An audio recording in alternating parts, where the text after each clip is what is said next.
Quand je suis arrivée à Dakar, ça me faisait rire quand on me parlait comment on appelle ça, de burn-out.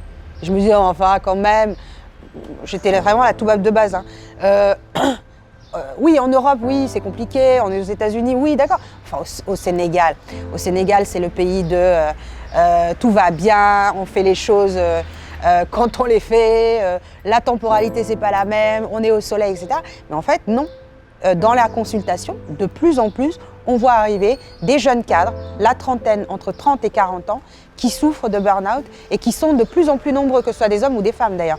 Sans compter qu'en plus, le contexte social sénégalais rajoute encore une fragilité supplémentaire parce qu'une fois qu'on est sorti du boulot, il faut se farcir aussi les questions d'ordre familial, social, etc. qui amènent aussi un burn-out émotionnel supplémentaire qui n'a rien à voir avec une dépression. Hein.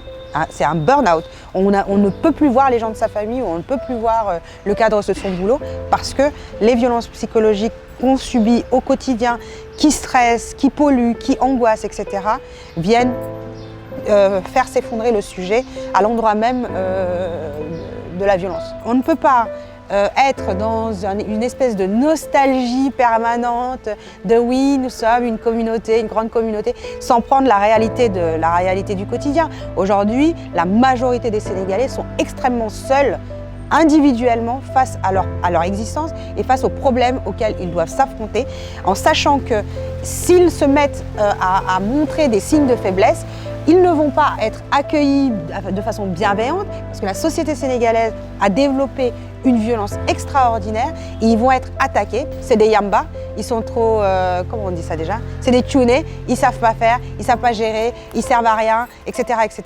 Toute la qualité relationnelle qu'on retrouvait il y a 20 ans est complètement en délitement au Sénégal.